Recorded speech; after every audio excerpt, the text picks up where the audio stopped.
గడిచిన 5 రోజులుగా ములుగు జిల్లాలో గోదావరి నది ఉగ్రరూపం దాల్చుతూ ఉండడంతో లోతట్టు ప్రాంతాల ప్రజలు అప్రమత్తంగా ఉండాలని ఎమ్మెల్యే సీతక్క అన్నారు. గోదావరి నదితో పాటు కాళేశ్వరం ప్రాజెక్టు గేట్లు ఎత్తివేయడం, వాగులు వంకలు పొంగి పొర్లుతూ ఉండడంతో ములుగు జిల్లాలోని పలు గ్రామాలు జలదిగ్బంధంలో చిక్కుకున్నాయి.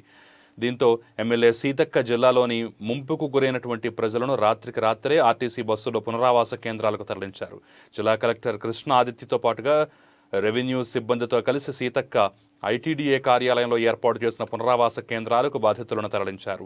అనంతరం జలమయమైనటువంటి ప్రాంతాలను సందర్శించారు. ప్రజలు అప్రమత్తంగా ఉండాలని, ఏదైనా ప్రమాదం పొంచి ఉంటే తమను సంప్రదించాలని సీతక్క ప్రజలకు సూచించారు. దాంతో 9,60,60,000 క్యూసెక్ వాటర్ అన్నాను. ఇవన్నీ మనకు ఎఫెక్ట్ అయ్యే ఒక్క నైట్ గండం కడితే మనం బయటపడాలి. అధికారులు కానీ ప్రజాప్రతినిధులు కానీ ఎవరు అందరూ మంచిగా చేసి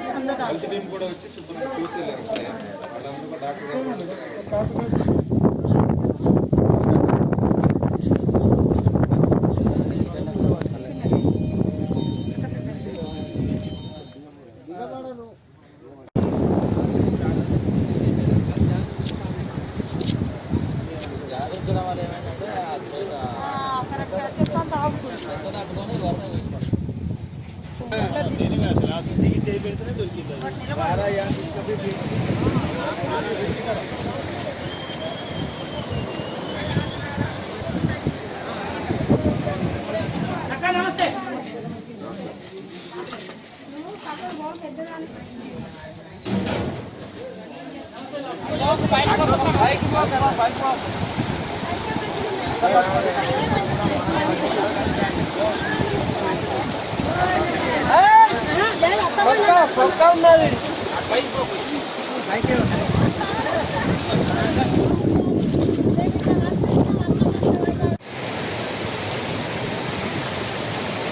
నెరపనార్లు బోర్నర్ సాప్రమట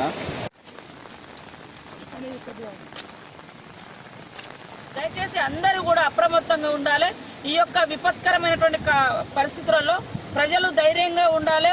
యూత్, అధికారులు, సంస్థలు, వ్యవస్థలు, వ్యక్తులు అందరూ కూడా ఎదుటివారు ఎవరైనా ఆపదలో ఉంటే వాళ్ళని ఆదుకునే విధంగా చేయుతనివ్వాలి, కాపాడాలి, అప్రమత్తం చేయాలని కోరుకుంటూ, ముఖ్యంగా ములుగు నియోజకవర్గంలో గోదావరితో పాటు ప్రతి ఊరికి ఒక వాగుంది. ఆ వాగులు మొత్తం కూడా వాటర్ వచ్చేసి ప్రతి ఊరు జల దిగ్బంధంలో ఉన్నటువంటి పరిస్థితి.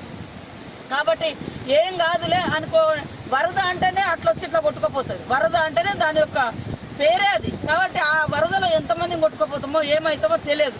ఎప్పుడు కూడా అప్రమత్తంగా ఉండాలి. అందరికీ నేను చేతులెత్తి నమస్కరిస్తా ఉన్నా. దయచేసి మనం ప్రాణాలను ఫస్ట్ కాపాడుకోవాలి. తర్వాత మనం బ్రతుకుంటే ఏదైనా సంపాదించుకోగలుగుతాం, ఏదైనా సాధించుకోగలుగుతాం.